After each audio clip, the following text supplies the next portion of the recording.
Viewers அனைவருக்கும் வணக்கம். இது நம்ம சேனல் க்ரோ எக்ஸ்பர்ட். இன்னைக்கு வீக்கெண்ட். இன்னைக்கு நாம என்ன பார்க்க போறோம் அப்படின்னா ஏஐ பபுள். ஏஐ பபுள் பத்தி தான் இந்த வீடியோல டீட்டெயிலாக பார்க்க போறோம். ஆல்ரெடி ப்ராமிஸ் பண்ணியிருந்தேன். ஏஐ அப்படின்னு பபுள்னு கமெண்ட் பண்ற 5 பேர் போட்டிருந்தீங்கன்னா ஏஐ பபுள் பத்தி வீடியோ மேக் பண்ணி போடுறேன் அப்படின்னு சொல்லிட்டு. எதுக்கு இந்த ஏஐ பபுள் நமக்கு ரெலவெண்டா இருக்குன்னா, ஐடி செக்டார்ல இன்வெஸ்ட் பண்ணலாமா வேண்டாமா? இப்போ கண்ணா பின்னான்னு பிரைஸ் ஒரு பக்கம், நீங்க குளோபலா, அதாவது இந்தியா தவிர்த்து எந்த மார்க்கெட்ல ஏஐன்னு நீங்க உங்க ப்ராடக்ட்டுக்கு முன்னாடி போட்டீங்கன்னா உங்க ஷேர் பிரைஸ் கண்ணா பின்னான்னு இன்க்ரீஸ் ஆகுது. வேற இந்தியாவில் மட்டும்தான் ஏஐ வந்த உடனே ட்ரெடிஷ்னல் ஐடி சர்வீஸ்லாம் போட்டு அடி அடின்னு அடிச்சிட்டு இருக்காங்க. ஆக்சுவலாகவே இப்போ நீங்கள் பார்த்தீங்கன்னா நிறைய பேர் ஜென்ரலாக இப்போ எங்கள் ஊர் சைடில் வீட் சைடில் பார்க்கும்போது கூட பீப்புள் ஏஐங்கிற வேர்டை வந்து நார்மலாக யூஸ் பண்ணுற அளவுக்கு வந்துட்டாங்க. ஆக்சுவலாகவே இதில் ஏதாவது பின்னாடி இது பூம் ஆகுமா, இல்லை இந்த ட்ரெண்ட் எவ்வளோ தூரம் கண்டினியூ ஆகும், இதை நம்பி இன்வெஸ்ட்மெண்ட் பிளான் பண்ணால் நடுத்தருக்கு போயிடுவோமா அப்படிங்கிற மொத்த கேள்விக்கான எக்ஸ்பெக்டேஷன்ஸ் தான் இந்த வீடியோவில் பார்க்க போகிறோம். இது வரைக்கும் நம்ம சேனலை சப்ஸ்கிரைப் பண்ணல அப்படின்னா நிறைய historical informations, wealth creations, share market update, career development, personal growth, இதை பற்றி தெரிஞ்சுக்கணும்னா நம்ம சேனலை மறக்காமல் சப்ஸ்கிரைப் பண்ணிவிட்டு க்ரோ எக்ஸ்பர்ட்டோட மெம்பராக மாறிடுங்க. ஓவரால் பொறுத்த வரைக்கும் ஒரு ஆர்டிக்கல் வந்து இப்போ உங்க எல்லாருக்குமே வந்திருக்கும், இன்ஸ்டாகிராம்ல கூட ட்ரெண்ட் ஆகிட்டே இருந்துச்சு. ஆப்பிளோட ப்ரைஸ் வந்து மிட் இயர்ல வந்து கண்ணாப்பின்னு இன்க்ரீஸ் பண்ணிட்டாங்க. அது நார்மல் தானே. ஏதோ ஒருத்தன் ப்ராடக்ட் வச்சிருக்கவன் ஜென்ரலாக ப்ரைஸ் இன்க்ரீஸ் பண்ணுறது ரொம்ப நார்மல். பட் ஆப்பிள் மாதிரியான கம்பெனிஸ் வந்து ஒரு ஸ்ட்ராட்டஜி வச்சிருப்பாங்க. எப்பவுமே புது ப்ராடக்ட் வரும்போது புது ப்ராடக்டோட ப்ரைஸ் இன்க்ரீஸ் பண்ணி பண்ணுவாங்களே தவிர பழைய ப்ராடக்ட்டுக்கு இது வரைக்கும், அதுவும் மிட் ஆஃப் த இயர்ல ப்ரைஸ் இன்க்ரீஸ் பண்ணது இல்லை. ஆப்பிள் அதுக்கு பின்னாடி சொன்ன ரீசன் என்ன அப்படின்னா சிப் ஷார்ட்டேஜ். மெமரி சிப் வந்து ஷார்ட்டேஜ் இருக்கிறதுனால நாங்கள் ப்ரைஸ் இன்க்ரீஸ் பண்ணிட்டோம் அப்படிங்கிற மாதிரி சொல்கிறேன். ஒரு தம்மா துண்டு சின்ன சிப்பு எப்படி இவ்வளோ பெரிய கம்பெனியான ஆப்பிள் ஆட்டி படைச்சிச்சுங்கிறது தான் இந்த வீடியோவில் பார்க்க போகிறோம். ஆப்பிள் சிப் ஷார்ட்டேஜுக்கும் ஏஐ பபுளுக்கும் என்ன சம்மந்தம் இருக்குது ப்ரோ அப்படின்னு சொன்னீங்கன்னா சம்மந்தப்படுத்தி தான் பார்க்க போகிறோம். வீடியோ ஸ்கிப் பண்ணாமல் ஃபுல்லாக பாருங்கள். இது உங்களுக்கு not only AI bubble IT பற்றி இல்லாமல் நாளை பின்ன ஒரு டெக்னாலஜியை நம்ம நம்பி இன்வெஸ்ட் பண்ணுறோம் அப்படின்னா அதை என்ன மாதிரியான அனலிஸ்ட் பண்ணுங்கிற ஐடியாவும் தரும். குயிக்காக வீடியோக்குள்ளே போயிடலாம். ஆப்பிள் பொறுத்த வரைக்கும் அவங்களோட எல்லா ப்ராடக்டோட ப்ரைஸ் இன்க்ரீஸ் பண்ண ஆரம்பிச்சிட்டாங்க. ஆல்மோஸ்ட் மேக்புக் ஏர் வந்து 18%, ஆப்பிள் டிவி வந்து 54% இன்க்ரீஸ் ஆயிருக்கு. இதுக்கு எல்லாத்துக்கும் பின்னாடி இருக்க ரீசன் வந்து டிஆர்ஏஎம் அப்படின்னு சொல்லிட்டு ஒரு சின்ன மெமரி தான் காரணம். இந்த மெமரி எல்லாம் சப்ளை பண்ணிட்டு இருக்கவங்களாம் நீங்க எடுத்து பார்த்தீங்கன்னா சிப் ஷார்ட்டேஜ் நடந்ததுனால ஓகே உலகத்துல சிப்பே இல்லாமல் போயிடுச்சா, அப்படி கிடையாது. ஏன் இந்த மாதிரி சிப் ஷார்ட்டேஜ் எல்லாம் வந்துச்சு அப்படின்னு பார்த்தீங்க அப்படின்னா சிப் மேனுஃபேக்சர் பண்றதுக்குன்னு சில கம்பெனிஸ் இருக்காங்க. சாம்சங்கு, அப்புறம் இந்த மாதிரி சாண்டிஸ்க்கு, இந்த மாதிரி சில கம்பெனிஸ் இருக்காங்க. என்விடியா, இவங்க எல்லாருமே இவங்க வந்து ஜென்ரலா வந்து எல்லா வகையான சிப்ஸும் மேக் பண்ணுவாங்க. டிரேம், ஏஐ ரிலேட்டட் சிப்ஸ், இந்த மாதிரி. இப்போ ரீசன்ட் டைம்ஸ்ல ஏஐ வந்தோடனே டேட்டா சென்டர் எல்லாம் பூம் ஆனோடனே big companies like Amazon, Meta, Google, Microsoft இவன் எல்லாருமே என்ன பண்ணிட்டான் அப்படின்னா எப்படியாவது மார்க்கெட்ல நான் தான் முதலாளா வரணும்னு சொல்லிட்டு எல்லாமே ஏஐ சிப்ல இன்வெஸ்ட்மெண்ட் பண்ண ஆரம்பிச்சிட்டாங்க. இந்த மாதிரி சிப் மேனுஃபேக்சர் பண்ற மற்ற கம்பெனிஸ்லாம் இருக்காங்களா, அவங்க என்ன பண்ண ஆரம்பிச்சிட்டாங்கன்னா ஓகே இப்போ இந்த டிரேம்லாம் ரொம்ப சின்ன காஸ்ட் வந்து கம்மியா விற்கக்கூடிய சிப்பு, ஏஐ சிப் எல்லாம் ரொம்ப காஸ்ட்லி. நான் ஒரு கம்பெனி ரன் பண்றேன் அப்படின்னா நம்ம எதுக்குள்ள டைம் போடுவோம், காஸ்ட்லியான பொருளுக்கு தான் டைம் போடுவோம், ப்ரீமியம் ப்ராடக்ட்டுக்கு. அவங்கெல்லாம் ப்ரீமியம் ப்ராடக்ட்டை ஃபோக்கஸ் பண்ணி போனோன்னே லோக்கலா இருக்கிற இந்த மாதிரி சின்ன சின்ன சிப்ஸ் எல்லாமே ப்ரொடியூஸ் பண்றதோட வால்யூம் குறைந்து விட்டது. அதனால தான் சிப் ஷார்ட்டேஜோட ரைஸுக்கே காரணம். இதை டிக் பண்ண போய் தான் ஐ ஃபிகர் இட் அவுட், இதை எப்படி நம்ம லிங்க் பண்ணணும்னு சொல்லிட்டு.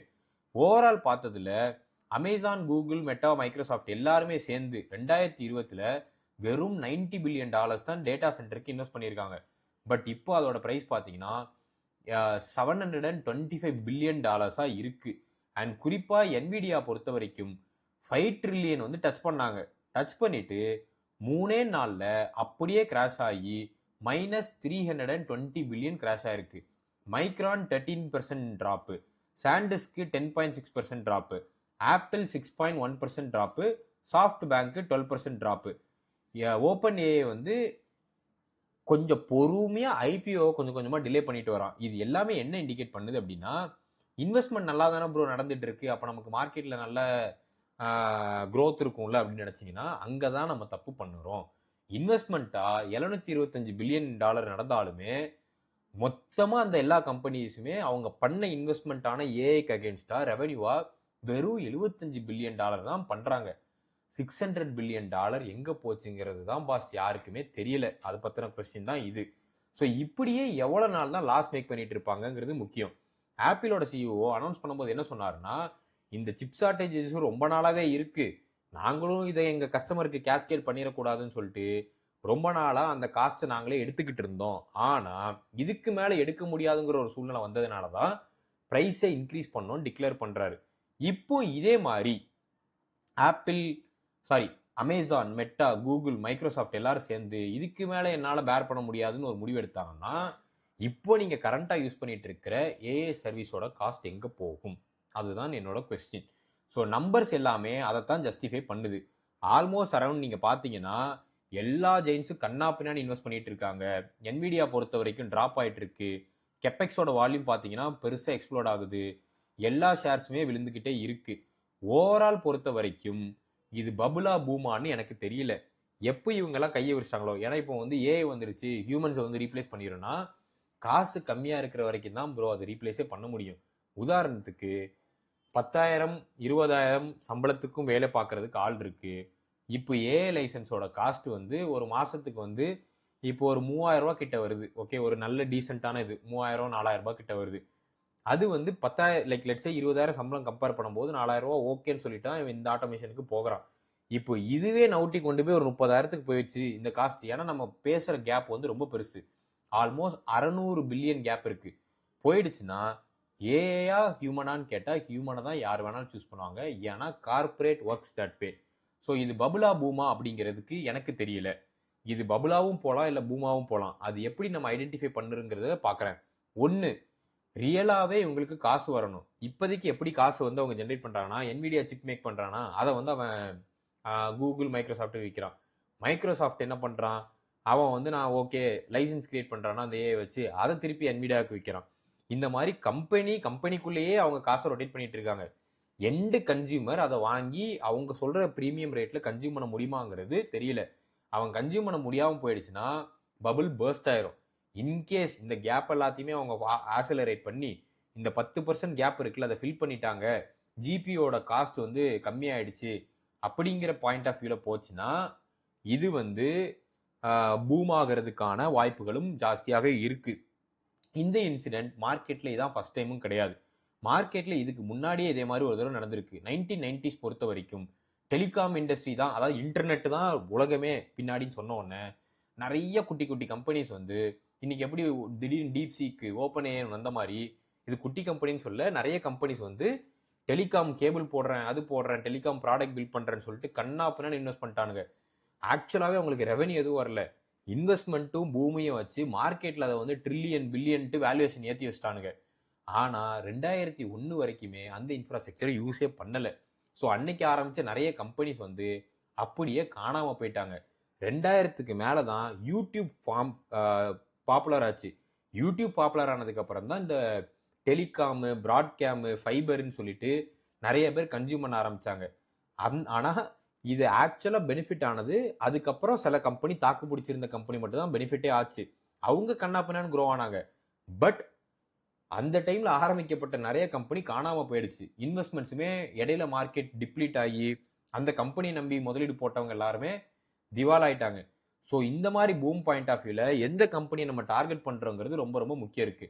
இந்த பூம் சர்வே ஆகுமா ஆகாதான்னு என்ன கேட்டீங்க அப்படின்னா, புல் கேஸ் பொறுத்த வரைக்கும் ஏஐ ரெவென்யூ வந்து கேட்சப் ஆகணும் அண்ட் ஆல்மோஸ்ட் வந்து இந்த கரெக்ஷன்ஸ் வந்து ப்ராப்பராக அலைன் ஆகணும். பேஸா நீங்க எடுத்தீங்க அப்படின்னா டீரேட்டிங் கண்டிப்பா நடக்கணும்.